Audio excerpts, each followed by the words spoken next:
Hello, everyone. This is Insha, senior journalist at DailyCoin, joining the COO of Bybit, Helen Liu. Bybit is one of the largest exchanges in the world, and it has gained quite the market share in recent years, serving millions of people with thousands of interesting products and services. It is always working to innovate and push the boundaries, especially with its recently announced initiative, spearheaded by none other than Helen Liu herself. Um, so let's talk about Blockchain for Good Alliance, Ms. Helen. A Okay. collaborative initiative aimed at leveraging blockchain technology to address real world challenges. So, could you provide an overview of the alliance and its objectives? Yeah. So blockchain for good, in short, we call it BGA. So BGA actually is a nonprofit organization. Bybit initiated with a lot of partners. So together, actually, we want to reward the builders.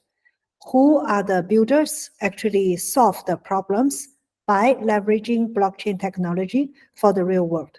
So that is our goal. So, in light of BGA, what are some significant issues and challenges that developers commonly face? I read that many developers tell you that they feel lonely.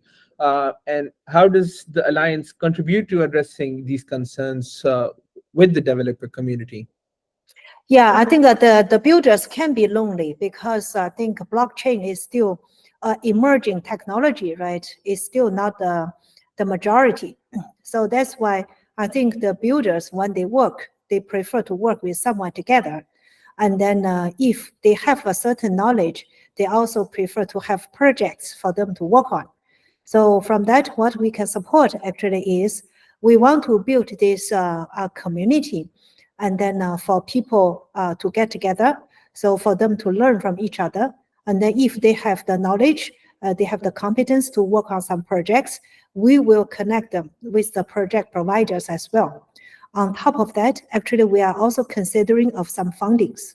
If someone wants to get a party, for example, or if they want some initial fund for some project to make sure the project doesn't die in the midway, they can still survive and then can continue. That is something we can do from a BGA perspective to the builders. Wow. So you've probably been talking to a lot of projects, and you probably have a good overview of the sectors and areas. So, what areas and sectors do you believe hold the most potential for positive impact through the BGA, and how does Bybit envision contributing to these transformations? I think in many ways, actually, we do see projects which approached us. Actually, they are for education, and then Hmm. some other project, like for example, what I have mentioned, which is for AI data transparency. So Hmm. all the projects we want to support. The data AI transparency one, actually is called a Libra. Hmm. So they developed maybe they are a little bit like Nansen, for example. So they do Hmm. have a lot of data, and then they want to support these retail shops by leveraging this data. And then I think which is a good direction. So we want to sponsor them. And currently, what we can do is for Libra, we can provide them some more market insights upon the crypto adoption in each region. So then they know where are the regions who is crypto friendly, and then who can also include them into their reports, and then they can provide more insights to their retail shops. Interesting, interesting. So you've probably worked with a lot of Web3 startups, and personally talking to a lot of people at the conferences. Bybit has gained a lot of appreciation among startups, particularly in the UAE. Could you discuss Bybit's approach to onboarding new projects onto the platforms and share any insights into the ease or challenges of this process? Yeah, in the UAE, for example, we have a long-term sponsorship or kind of advisory relationship to DMCC. So Hmm. together with the DMCC, actually we supported a lot of startup projects. So once the project actually is going to be, listed, actually they will be primarily considered for Bybit to be listed on Bybit. I Okay, see. even before that, actually we can provide some advisory to the projects in order to form a white, project, and then what kind of maybe preparations from a white paper perspective, and then from a qualification perspective, all this advice by Bit we will provide to those projects. We do support is not only to be listed, but also to grow these projects in the meanwhile. So following up on this onboarding process, could you elaborate on the balance Bybit aims to achieve with this process, right?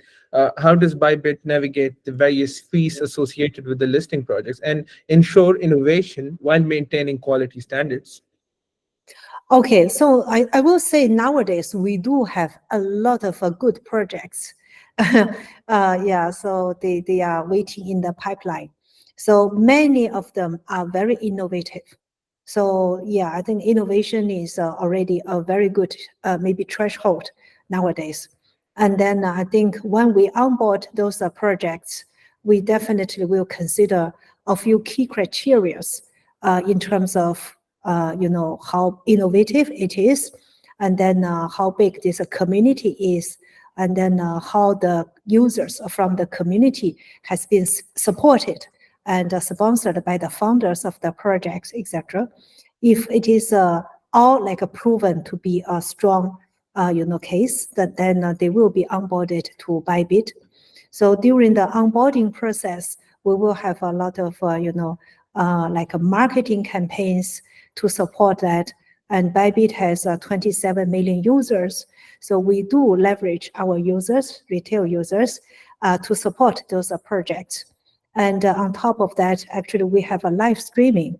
So we do have a few sessions with Solana, for example, recently. We do the AMAs, we do live streaming together, and then we definitely provide enough exposure and enough marketing support to the projects. From Solana, if I'm not wrong, I think we got more than maybe 10K users or 10K readers on the day for the live stream. So it's a huge, it's a huge. Yes, I mean getting people to watch the stream is Yeah. quite difficult. I know, and getting 10,000 people is a feat of in of its own. Um, so you talked about innovation, right? Now you have criterias for innovation. So let's say there's a project that is looking to list their token or join Bybit and their 27 million users. Could you elaborate a little bit on this criteria? What makes a project very innovative?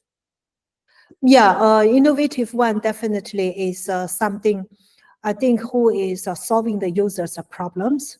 So, Hmm. for example, some projects, if it is for the maybe the consolidation of the gas fee, reducing the gas fee, and then some technology to putting all the efforts together to reduce the user journeys, and then to save maybe the customers. Mm, how many clicks when they log on to open the different website, and then open different wallets, etc. How many clicks, who can help to reduce the clicks to smooth the user experience. So that is one area we see innovation. Another area we see is, so that is what we call maybe is easier, how to make the user's journey easier. Another one I think we care the most is about the safety. So then if some products whose solution is focusing on a lot of, multi-sign, and then a lot of security screening, and then security alerting, yeah, those kind of projects. And then we would like to support because it will also eventually help with the users. I see. I see. So coming to my final question, sorry. With numerous crypto exchanges in the market, including Bybit, what strategies are you utilizing to differentiate yourself and uphold this position as one of the leading exchanges in the world? Mm. Yeah, actually, we don't want to compete with the competitors. So Oh, that's quite interesting. That's a quite interesting approach. we never take it as it is our goal, because we do believe crypto is so much larger than the Hmm, existing few players. So we would rather maybe unite all the exchange, all the players. So let's even create the cake even bigger, and then bring more people from Web 2 to Web 3. That is our goal. So in order to differentiate, actually we are doing a lot of things for the industry, not for Bybit hmm. even. So, for example, we are organizing the global crypto content creator conference. In short, we call C4.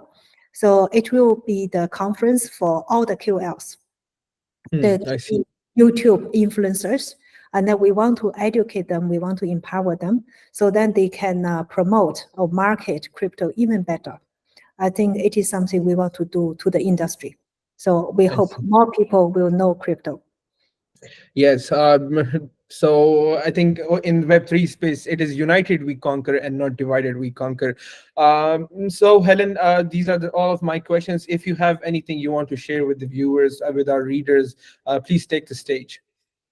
Thank you so much. I think thanks for the opportunity. I think the last thing I want to share is about the BGA again.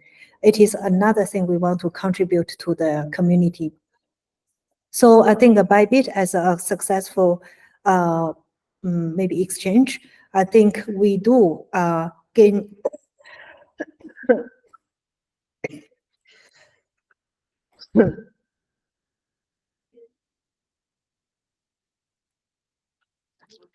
I think Bybit as a large crypto exchange, now we have our success, and then we humbly want to give back to the community. We also want our partners who can join us to give the same. And then we, like I said, I still believe a lot of our builders, they are lonely, they need a support, and then they are looking for a success as well. So then we would like to call for more people to join us, to join BGA, and then to give maybe the best support to the builders, and then to elaborate blockchain technology even more. Thank you very much, Helen, for this interview. It's unfortunate I couldn't meet you at the headquarters, but I do look forward to meeting you at one of the conferences we are having in Dubai. All right. Thank you very much.